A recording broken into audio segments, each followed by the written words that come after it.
Welcome to Movie Lounge. I'm your host, Steven Watson, and yeah, it seems like we've been gone for a little bit, for probably about almost a week or two.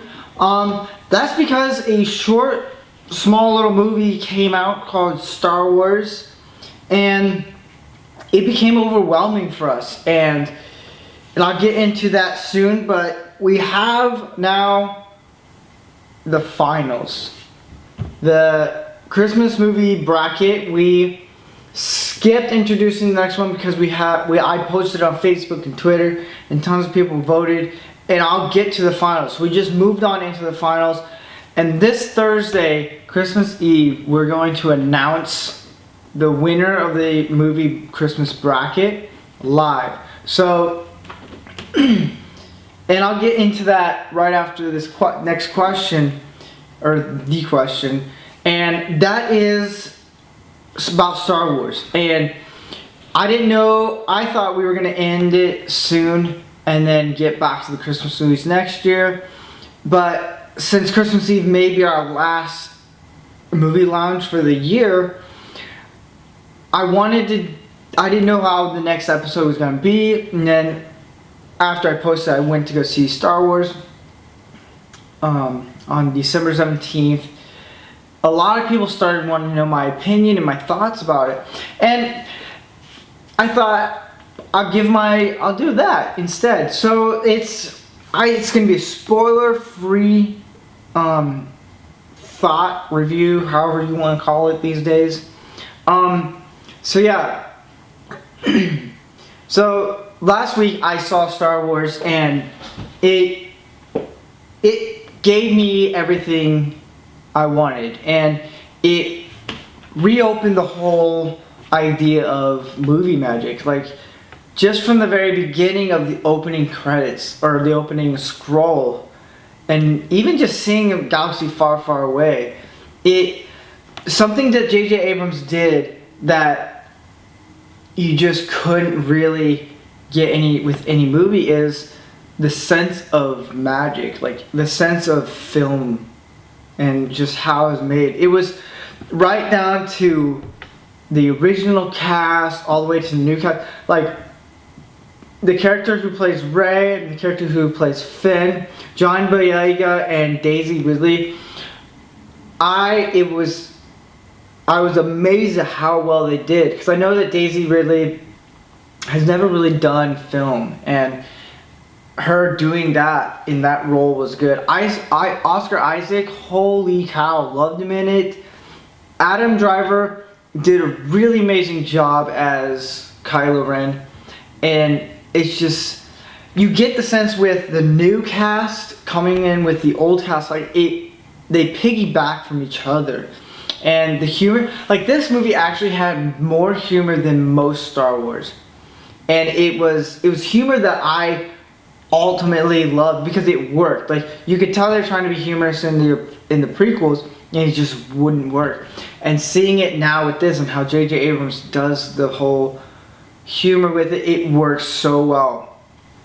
And just the whole timeline, like how they actually did the whole Mark Hamill, not showing him that much in the trailers or posters, makes total sense. And if you haven't seen that yet, I'm not gonna explain why, but my God, that movie there's nothing bad I have about this movie. It is fresh. They have fresh eyes, fresh new look on Star Wars, and it's amazing how well. Yes, granted, there were some flaws. Yes, it felt a little bit like A New Hope almost, but that's okay. Like, you don't feel like you need to look at the time to know when. Probably the only time you ever need to look at your watch is, how much longer will I get to enjoy this? How much more am I going to be enjoying this more? I'm definitely going to see this more times than ever, or more times coming weeks. Like, there's nothing, like, it took me at least like 3 days just to get off this high almost of just amazement of what Star Wars, of how they did it. They did it. That's all I can say. I've told my friends and people all around, like, just wait till you see what JJ will do with it. And they're like, oh, I don't know. I'm like, just wait. Like, there's complete faith that I have with what Disney's doing. Like, they're doing everything right. And then, to top off all that greatness, what they did in the box office was astounding. Like, right now, they're sitting at $610.7 million. And it's only been out, like, what? Let me look at how long they've been out. Like, they've been out for 1, 2, 3, 4, 5. Like 5 or 6 days. And they've literally just broke $500 million. Like, no sweat. Like, the opening day, like, it was amazing. I wasn't so hooked on like how much this is gonna make. I wanted to wait until Monday. When Monday came and it made like $510 million, I was like, this thing is shattering everything. And then it goes and makes another 40-some million dollars yesterday, and then tops off with $610.7 million.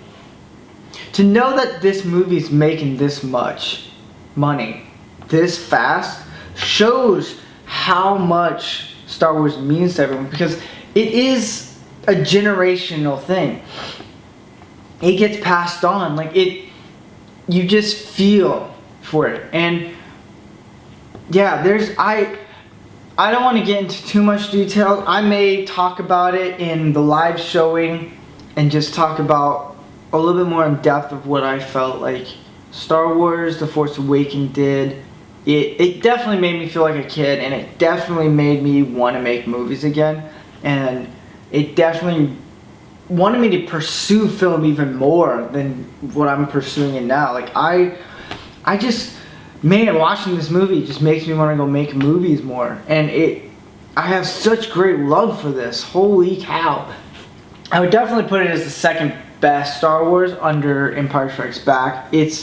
Man, I love it. So that's my thought, as rambled as possible. And we're going to get into the bracket right now. And it's interesting because it's, where we left off in the bracket, it was Die Hard versus Santa Claus and National Lampoon's Christmas Vacation versus It's a Wonderful Life.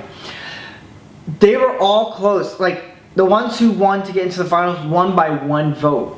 And it's interesting. So let's get to it. In the final bracket of our movie Christmas Lounge is seed number 16, Die Hard, versus seed number 19, It's a Wonderful Life. This is probably the most interesting, difficult, out of left field bracket finals I've seen. Like, you have Die Hard, which honestly I didn't think was going to make it that far, and then you have It's a Wonderful Life. So it's actually both movies that I enjoy, and I enjoy them very much. So those are your brackets. You guys can vote. I posted earlier today on Twitter and on Facebook the bracket for you guys to vote. Votes are coming in like crazy. What we're gonna do, even though this is a very short round, it'll be open for tonight, tomorrow, and Thursday. Here's the thing. We're doing a 1-hour special of just talking about Christmas movies. And through that time, we're gonna leave the voting open. So you guys can still vote and still, while watching, vote and give your thoughts and just pretty much give your votes and ask questions about Christmas movies all the way through. And then at the end of the show, we're going to announce the winner of the tournament. So think of it as an election voting. So on that day, you're voting and voting and voting. People are just voting like crazy while we're doing the show, and then we just keep track of the voting and then tally up the votes as we keep going. So it becomes more interesting and it becomes more engaging for you guys to be part of the show. So that's where we're going with this. So yeah, tell your friends. It's crazy. It's literally no number 1 seed or number 2 seeds. It's at the bottom of the seed groups. That's cool. I love that.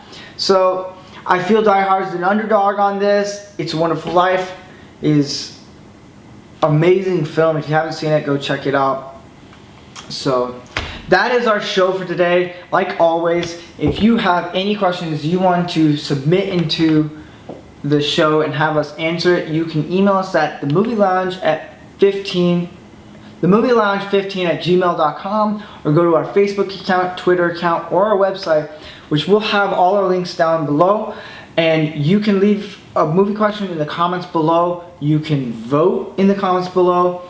Whatever you want to do, how you can get your questions out there for us to answer, by all means do that. You guys have a great day, and I'll be back tomorrow.